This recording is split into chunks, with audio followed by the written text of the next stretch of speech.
You know, one of the first things you notice is the difference between the younger presenters today and the older presenters.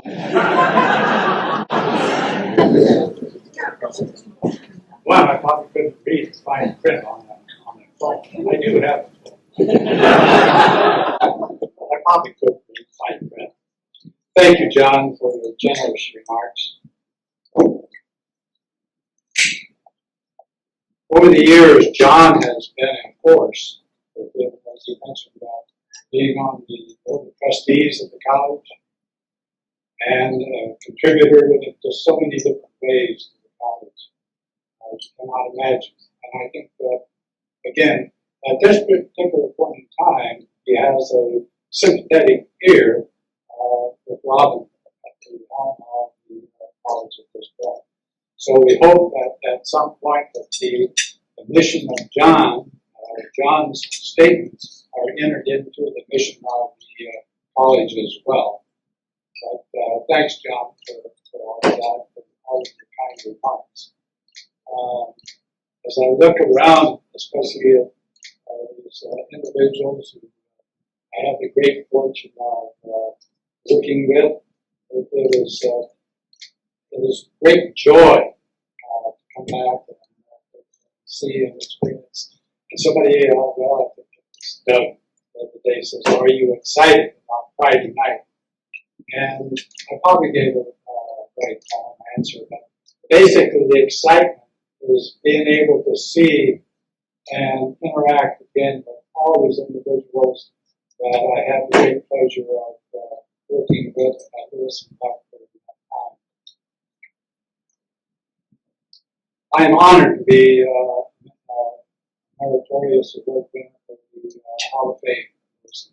Thank you to the committee and to all those who are responsible for submitting my name to that. Again, I've been here around here for 57 years, as John pointed out.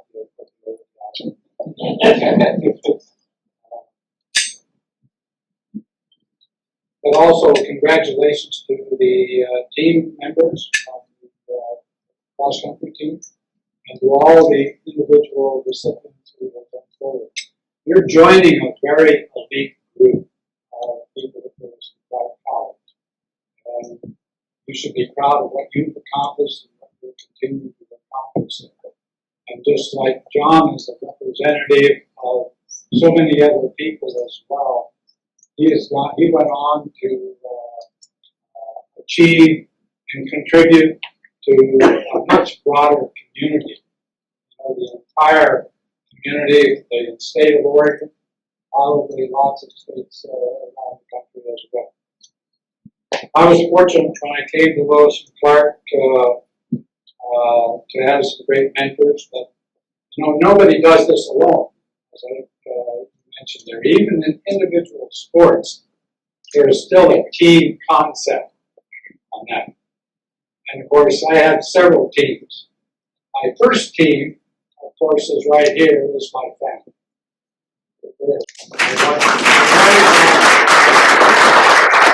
My wife is over 64 years, Helen.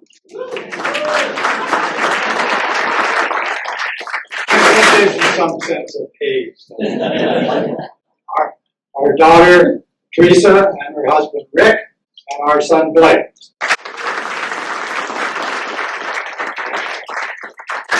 The next team that I had the great pleasure and support of participating in were all the colleagues that greeted me at Lewis and Clark College when I got here as a 28-year-old. John says 27. I've tried to convince him I was 28, but he didn't believe it. But that's all right. But it was a great group, and in that group you will see their names around campus as well.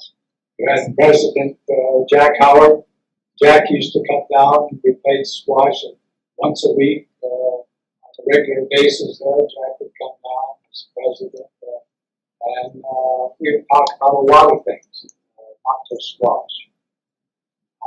The other names that you're familiar with, there's Fred Wilson. Of course, you have the track or the field out there, the Fred Wilson field. You have Joe Houston, who is the athletic director. You have the Houston Complex. You have Eldon Fix, who was the chair of the department that I was hired into.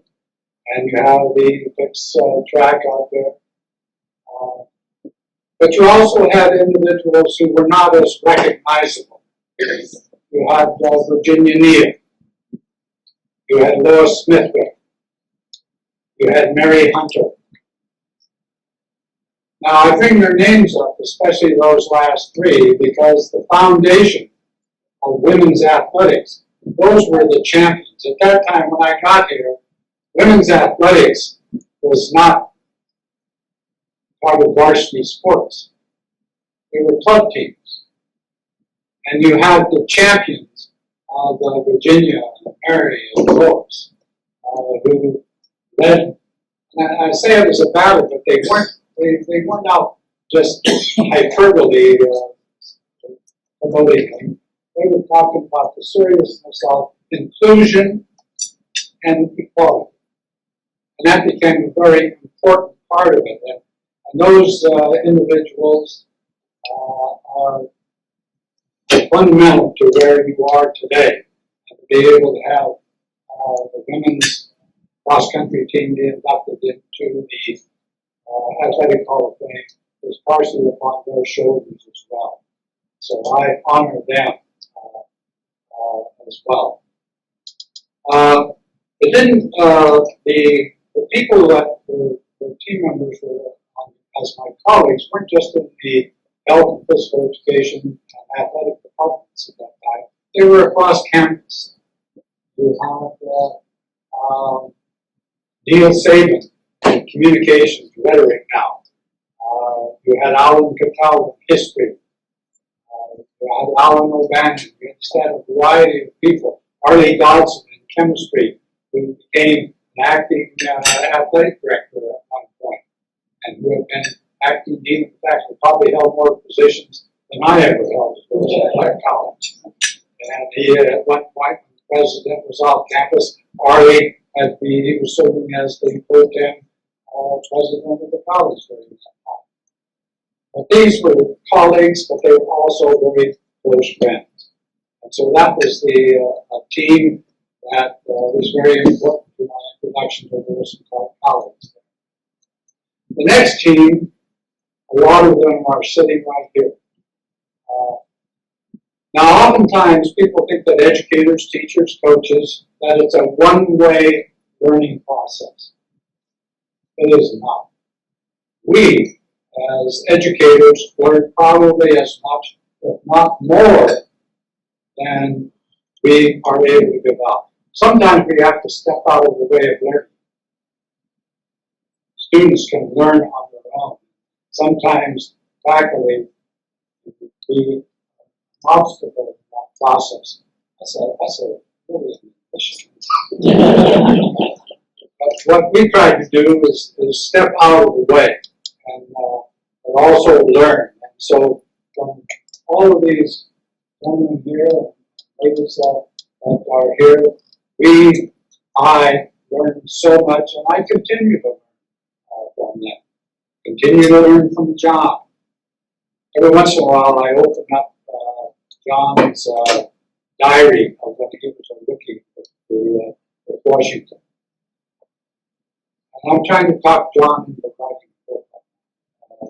So as he's trying to put the pressure on Robin, I'll try to put the pressure on John now to finish that book there, because it is a story about what you have to do to be able to be a super achiever, and John was. And I was reflecting on a statement you made the other day, John, that small, slow, and stupid. That you coined at one time during his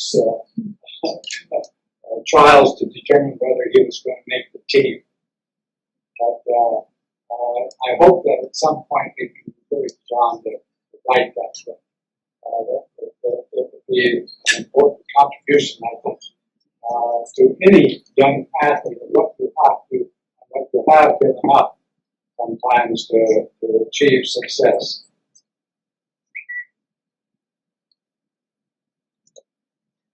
So with that, I'll say thank you very much. I thank the individuals, all of you who were involved in the organization planning of this event.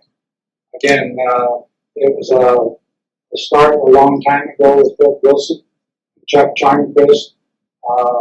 They started something, they didn't know where it was going to go, and this is a part of their legacy. And it has been a joy to be able to look out and see all of these faces which are familiar.